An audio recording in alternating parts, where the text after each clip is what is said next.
좋아요, 구독! 미국 전기차 업체 테슬라가 차세대 자율주행 칩 HW 5.0 생산을 삼성전자에 맡기는 방안을 사실상 확정했습니다.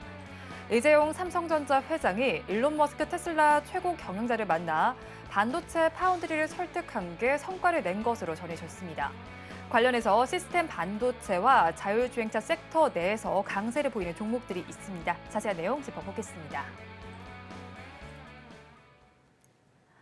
앞서서 본 뉴스에서처럼 삼성전자와 테슬라가 협력을 할 것으로 보입니다. 그럼 삼성전자 내에서 파운드리는 어느 정도를 차지하고 있는지를 먼저 짚어주시고 이 협력이 앞으로 삼성전자에 어떤 영향을 미칠지까지 또 테슬라에 어떤 영향을 미칠지까지 한번 좀 이야기해 주세요. 네, 일단은 파운드리가 아직까지 매출 비중이 높지는 않아요. 네. 전 세계로 봤을 때 반도체 중에서 비메모리가 차지하는 비중이 굉장히 높습니다. 거의 한 73% 정도 되고요. 나머지가 이제 메모리 반도체로 가다 보니까 메모리 반도체에서 굉장히 좋은 시절 많이 보냈어요. 삼성전자가 2018년도만 하더라도 전 세계 반도체 업체, 국내만 하는 게 아니고요. 전 세계로 봤을 때 반도체 업체 중에서 시가총액 1위였습니다. 근데 지금은 많이 밀려 있거든요. 그런 만큼 지금은 비메모리 단에 파운드리라던가 이런 쪽에 신사업에 힘을 쏟고 있는데 아직까지는 TSMC와 좀 격차가 벌어져 있다라고 시장에서는 좀 평가를 하고 있었죠. 근데 이번에 그걸 완전히 뒤집는 이런 좀 사건들이 일어났다라고 보시면 될 것 같고요.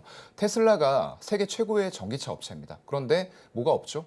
반도체 생산 시설은 없어요. 그렇다 보니까 이걸 위탁 생산해 줄 수 있는 파운드리를 설계 단계부터 협업까지 전부 다 해야 되는 그런 부분들이 있는데 그동안에 이제 TSMC와 한 상반기까지만 해도 TSMC 쪽하고 계속 물밑 접촉을 했다라고 합니다. 그래서 이번에도 아직까지 수율 잡지 못한 삼성전자의 파운드리 이런 쪽이 결국은 TSMC 쪽으로 넘어가는 거 아니냐.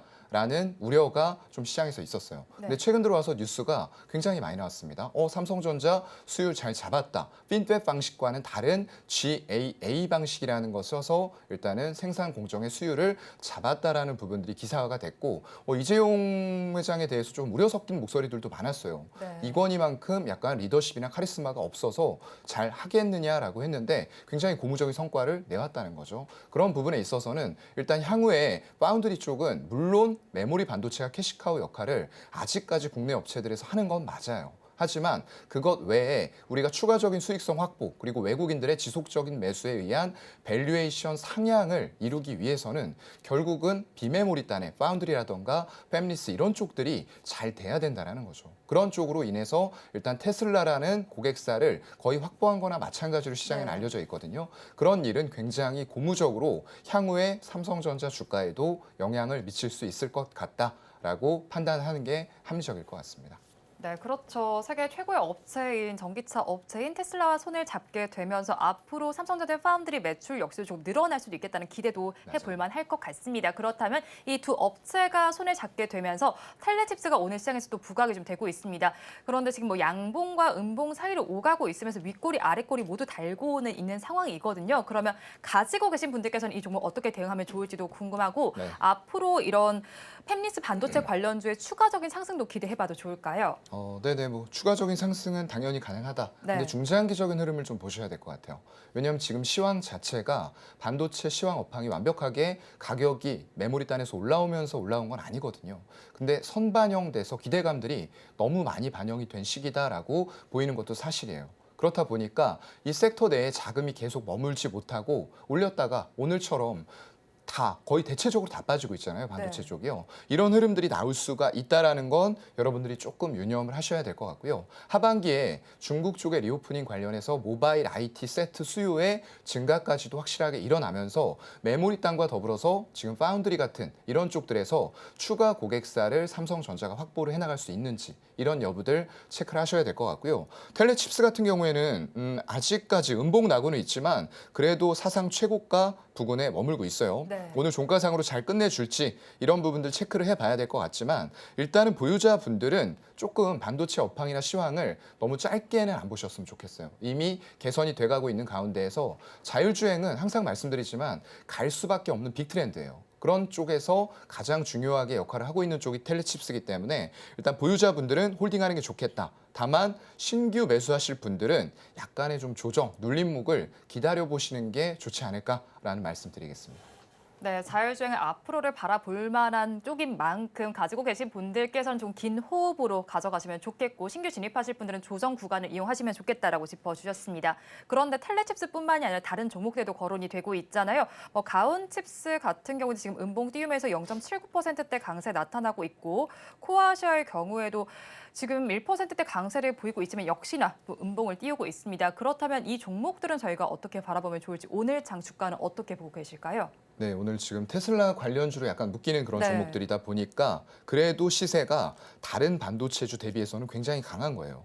물론 음봉 전환했고 윗꼬리는 달렸지만 지금 가온칩스 같은 경우가 1% 정도 아직도 상승을 유지를 하고 있어요. 물론 음봉과 윗꼬리는 좀 달리면서 나와 있는 상황이긴 하지만 역시나 주가는 지금 사상 최고가를 계속 경신하는 모습들이 나오고 있어요. 그만큼 자율주행 그리고 삼성전자의 테슬라와의 추가 협력 이런 부분들이 시장에서 반도체 약한 흐름에도 불구하고 이런 종목들의 시세를 유지를 시키고 있다 정도로는 생각을 하시는 게 좋을 것 같고요.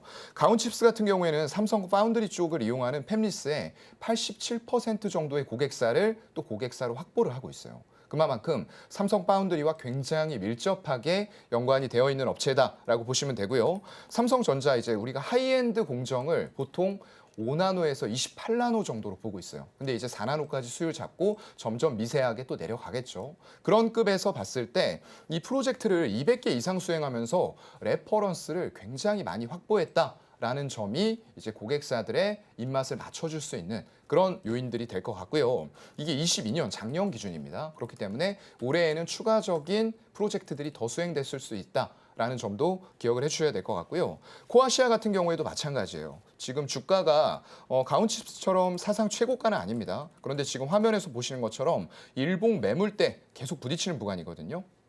11,000원대를 오늘도 돌파하지 못하고 반도체 시세의 약세와 더불어서 약세 흐름을 좀 보여주고는 있습니다. 그래서 사상 최고가까지는 아직 갈 게 조금 더 남아있긴 한데 이게 사실 2005년 이때였어요. 그렇다 보니까 시간의 간격이 조금 있다라는 부분들 사실상 52주 최고가 경신하면서 가고 있다라는 개념으로 이해를 하시면 될 것 같고요.